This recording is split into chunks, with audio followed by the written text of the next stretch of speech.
Alors voilà, Andrea, dans cette rubrique actualité, pour notre première actualité, chers téléspectateurs, on a André Yoka Moudaba remporte le Grand Prix de poésie au concours de décathlon d'Apollon en marge des Jeux Olympiques de Paris. Que je ne comprends pas. La poésie est devenue un sport olympique. Mais on ne dit pas que la poésie est un sport olympique. Celui-ci, c'est plutôt un concours culturel en rapport aussi avec les Jeux Olympiques. Ah, dans le cadre des Jeux Olympiques. C'est très d'être plus attentif aussi parfois.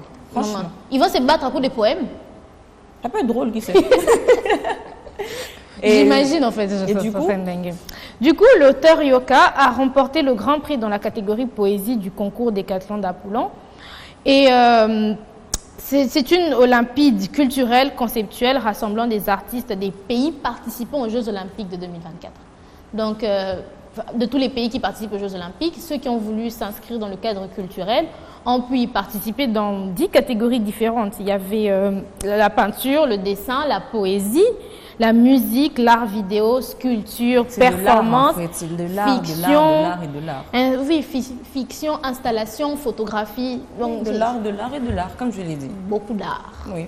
Oh, c'est intéressant, mais bon. C'est-à-dire que là, on a gagné quelque chose, mais pas une médaille. Mais on a gagné quand même, donc ça va. On ne va pas faire la fine bouche, non? Non, c'est un prix, ça reste un prix. Voilà, les autres n'ont pas gagné. Les gens qui disent non, l'important c'est de participer, c'est faux. L'important c'est de gagner. Non, on ne doit pas mettre cette mentalité. De participer, vraiment, c'est une phrase de perdant. Non, on ne doit pas mettre cette mentalité là des gens. Comme on dit, l'important c'est les voyages, c'est pas la destination. C'est ça qu'on dit? Je sais rien. Je ne sais pas de quoi tu parles en fait. Mais c'est Andrea, tu connais pas les citations, les expressions? De toute façon, moi je préfère Albert Einstein. Il ne parle pas de voyage. Peut-être qu'il nous a parlé d'Albert Kalonji. En fait, j'aime bien les Albert maintenant que tu dis. Oui, qu'est-ce que tu as avec les Albert? Je sais rien. Mais bref, il s'appelle André, tu t'appelles Andrea. Intéressant. C'est ça. Donc, gagne aussi un prix. De quoi? Je pense que je vais gagner le prix de la meilleure présentatrice en fait. Non, on va faire un sondage et tout, vous allez voter pour moi. Hein. Je sais que j'ai une fanbase quelque part, franchement. Tu auras une poubelle, mais bref. Alors, la compétition, c'est surtout les inscriptions ont été du 15 juin. Les inscriptions ont commencé le 20 avril 2024. Et la compétition, c'était surtout du 15 juin au 11 août. Donc, au moment où ils vont clôturer les Jeux Olympiques, eux aussi, de leur côté, ils vont annoncer la liste de toutes les personnes qui ont remporté dans chacune des catégories, disons. Donc, on attend de voir aussi son nom s'afficher. En tout cas, moi, je suis très contente pour lui. Et pour nous, ça nous fait un petit... Hein? C'est un homme de lettres. Un peu de fier. Il a étudié en France aussi, où il est devenu docteur en lettres. En revenant à Kinshasa, il a été directeur de presse universitaire à l'époque du Zaïre, je précise. Aussi, il est vieux en fait. Il est né en 1947. Ah d'accord, je pensais que c'était un jeune. Non, il est né en 1947. Docteur André Yoka. Il a également été conseilleur culturel du Premier ministre à l'époque aussi. Et il a fait plein mais moi, je choses. me dis, comme on a le même prix, non, enfin à peu près. Peut-être aussi que j'ai la fibre poétique. Je devrais peut-être me lancer aussi. Qu'est-ce que tu en penses? Ne te lance pas. Mais tu es la sorcière de ma vie. Moi, j'ai pas le temps pour ça. Oui, mais il a aussi été directeur des études de l'Institut national des arts de Kinshasa. Okay. Il a fait plein d'autres choses, enfin beaucoup de choses en tout cas. Il a eu un grand impact. Il a combattu le bon combat en fait. Un grand combat, je t'ai dit, depuis longtemps. Et son texte, c'était surtout dans le jeu qui parlait, la poésie pour laquelle il a gagné, c'était surtout une réflexion poétique et introspective. D'où le jeu. Tu comprends les jeux de moi? Oui, le jeu, oui. Parce qu'avec toi, on ne sait jamais. Ego. Mais oui, non, on l'attend. Ego aussi. En fait, j'ai entendu ergo, il faut comprendre. C'est pas ta faute. C'est la faute de qui? Je ne sais pas, mais continue. Mais bref, ça c'était pour notre première actualité. Et pour la deuxième actualité, on a, après une grève déclenchée par les agents exigeant un paiement de 2 mois d'arriéré de salaire. Oui, les transco, hein?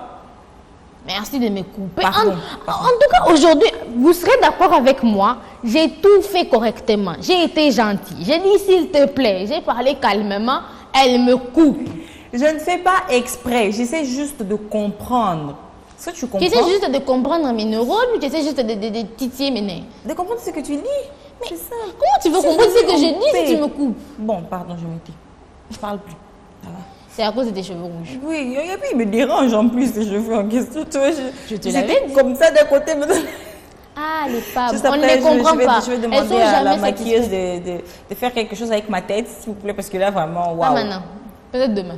Ah, jalouse. Mais bref, les femmes, elles sont jamais contentes, elles font les choses et puis elles savent Toutes plus. des ingrates. Bref, continue. Tu es femme aussi, hein, c'est ça le problème maintenant.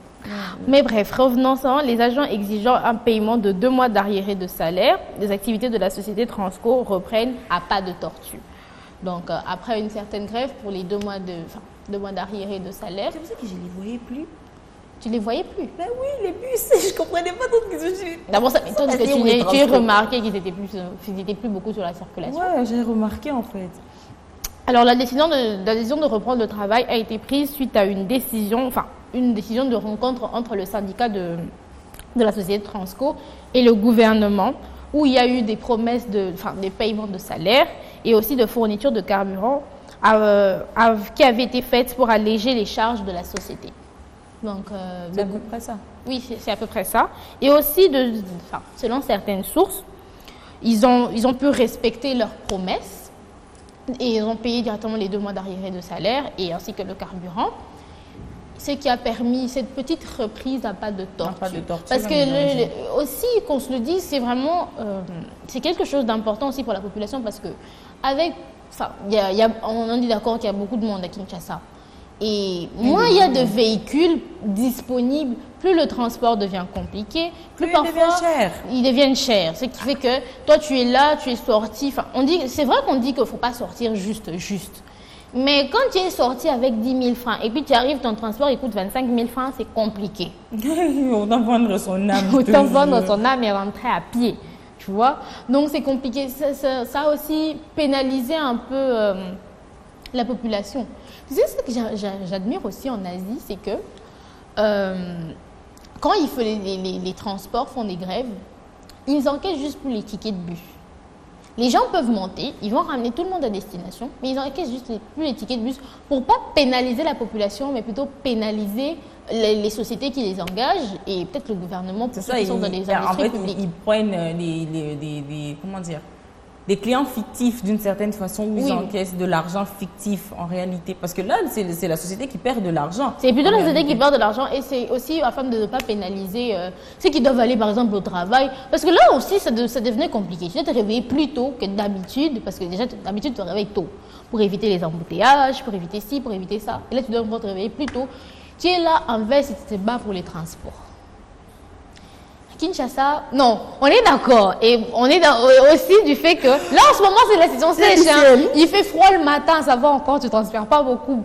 Mais quand on va revenir septembre, octobre, il fait chaud, tu es en veste, tu te bats mon cher. Il fait chaud. Mais franchement le mois de novembre, je crois que c'est le pire mois de l'année. Non, c'est le mois d'octobre. Non, je trouve que c'est novembre. Parce que octobre, novembre, c'est les mois où il fait non mais en novembre, il fait chaud, il pleut, en octobre, il ne pleut pas. Enfin, justement, presque pas. Et le soleil. Mon Dieu, laisse tomber. D'où on a eu des problèmes de canicule. Oui. Récemment, ça a été compliqué. La saison sèche, en tout cas, nous a libérés, on va dire. Oui, on est d'accord pour dire, chers téléspectateurs, que pendant la saison des pluies, on a eu un aperçu de ce que pourrait être l'enfer. Vraiment. Et dans les pays où il fait 40 degrés, par exemple. Mais on a atteint les 40 degrés. Et vous avez atteint pendant un moment. Et ceux qui se tapent 42, excusez-moi pour le terme, vraiment, qui se tapent 40 degrés. Avec les incendies forestiers, oh là là. Le monde, mon Dieu. Bon, c'est aussi un peu de notre faute. Quand on vous dit écologie, préserver les arbres, vous ne voulez pas. C'est très important, chers téléspectateurs. Le plastique prend beaucoup de temps à se dégrader dans la nature. Il prend plus de 20 ans à se dégrader. Donc, le sachet que vous avez jeté par terre, vos arrière-petits-enfants peuvent les retrouver si on creuse. Donc, enfin, certes, on prend ça dans le terme de la rigolade, mais c'est aussi un truc vrai. D'où on est vraiment dans le recyclage des faits. Bon, cette fois, on ne parlait pas d'écologie, on parlait de Transco. Mais en fait... Mais quand on parle d'écologie, de Transco, transport en commun, c'est aussi très important parce que ça réduit l'empreinte carbone de la population. Quand on prend tous Par exemple, un bus qui prend, disons, 30 personnes, et si imaginez que les 30 personnes avaient chacune une voiture. Une voiture. Wow. Ça fait 30 voitures qui laissent voiture, les voitures électriques ne sont pas encore très répandues ici, donc on a toutes des voitures à essence. même les hybrides, parce que je sais qu'il y en a qui vont dire, mais il y a les hybrides aussi, l'essence, non. Vous laissez quand même votre empreinte de carbone. On laisse quand même le carbone, et le carbone est très dangereux, c'est ce qui est en train de trouver notre belle couche d'ozone. Ah, d'où on plaire. Nous sommes donc, c'est la fin. Oui, c'est la fin de cette rubrique actualité.